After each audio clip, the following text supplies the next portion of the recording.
One of the most confusing things we need to do in retirement is make choices about Medicare.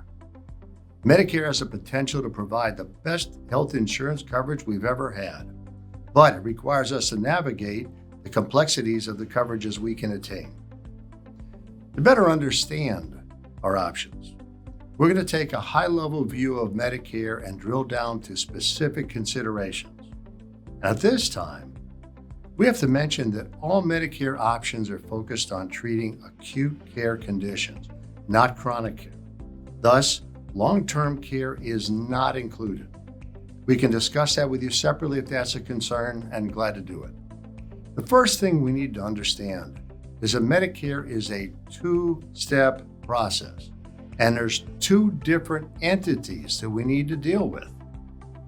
The first entity is the government Medicare program. That's the purple blocks in the middle.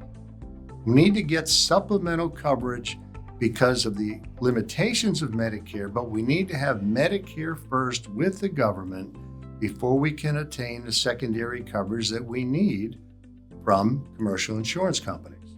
The supplemental options are the blocks surrounding the purple ones. Step one is to sign up for both Medicare A and B with effective dates when you need to have your coverage.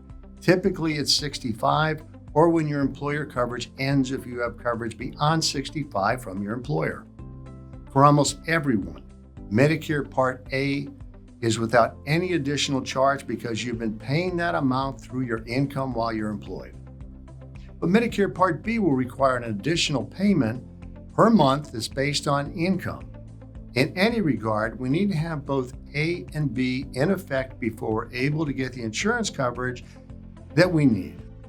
We recommend signing up 3 months prior to the needed effective date because it may take as long as 7 weeks for them to process a new application for both A and B. We sign up for Medicare, by the way, through Social Security.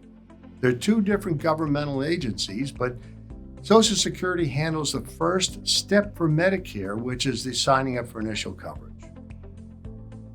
Now, step two is the additional coverage that's needed in addition to Medicare, mainly because original Medicare offered by the government is limited to 80% of hospitalization costs, that's A, and 80% of medical services outside of hospitals, which is B.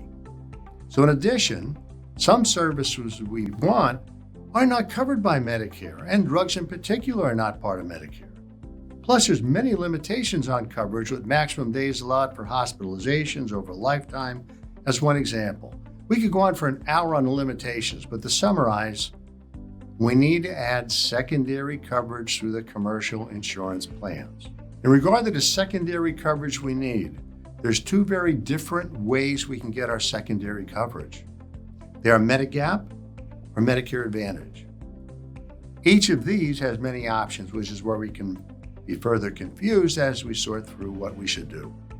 To better understand our options, we'll look at the evolvement of Medicare and those secondary options. About 65 years ago, our government looked at hospitalization costs and realized that costs for someone over 65 who's retired would decimate their savings if they went to the hospital. So they came up with Medicare, which later became Medicare Part A. They structured it to be paid from incomes while working, and that's that small amount that you've been paying for with your deductions from your income. But this only covered 80% of the costs of the hospitalizations. A number of years later, our government realized that many costs incurred outside of a hospital could be devastating. Doctors and rehab centers and radiology and labs and other things. So they created Medicare Part B. But they couldn't figure out how to fund it and charge for it up front, so they basically decided to kick the can down the road and just charge a subsidized additional fee when people reach 65, which is why we have to pay for Medicare Part B. But the government and the insurance industry realized that even 20% of this overall cost could decimate our savings. So the insurance industry worked with the government to create Medigap supplemental coverage to cover the 20% not covered. They, of course, made it very complex with plans A through N. One plan could cover 50% of that 20%, another covers 75% of the 20%. A plan can cover 4 areas and not another. Each type of plan would have different policy fees, with the main options best to consider today being G and N.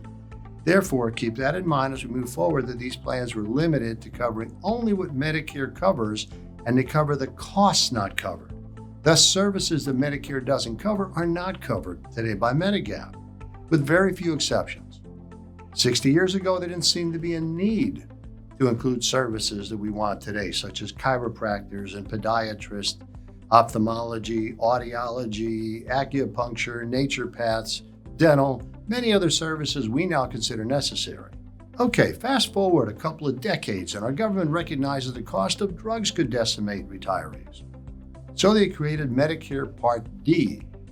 The insurance industry could not change the rigid way Medicare and Medigap rules were structured, so they added separate drug plans, which is what we need to do today. If we want to go with the Medigap plans, we need to add D, a separate drug plan. But it became apparent that a new approach could be more efficient and attractive. By creating an entire new class of plans, they weren't limited in coverage or cost options. They're able to customize plans for specific types of individual needs. They could include many of the things that Medicare or Medigap doesn't cover. They structured their plans with much lower initial premiums, and many were zero premium.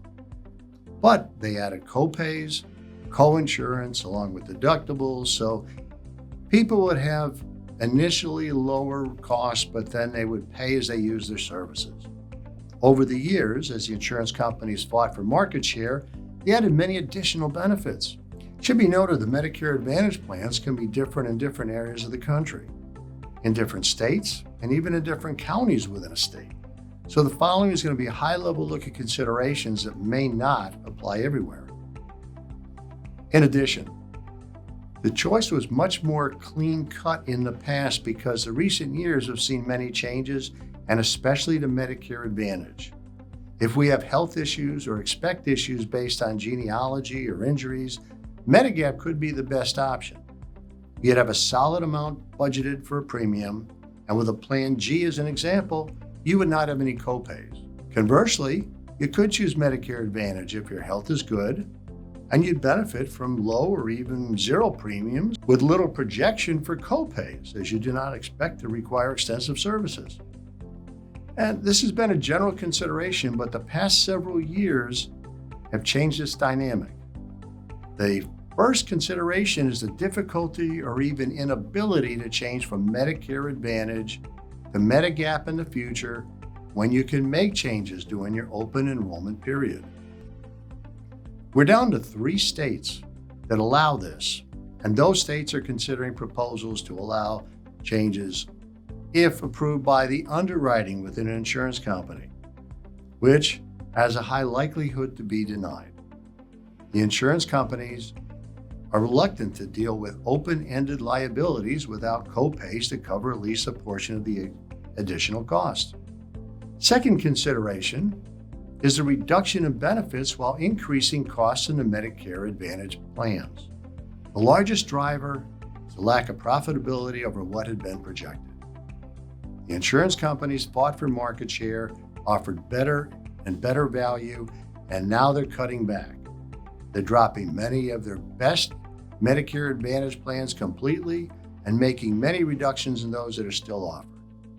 So another consideration may be to choose Medigap just to reserve the right to have in the future when it may be needed. Of course, there are many factors that need to be considered, but we'll summarize with the way we started. Medicare is a 2-step process that starts with getting coverage with the foundational coverage that Medicare A and B provides, and we need to add supplemental coverage because of the considerable costs that aren't covered at all. These supplemental costs will either be a Medigap plan with a drug plan separately, or with a Medicare Advantage plan that can include the drug coverage, along with services that are not covered by a Medigap plan. Those are basically our options.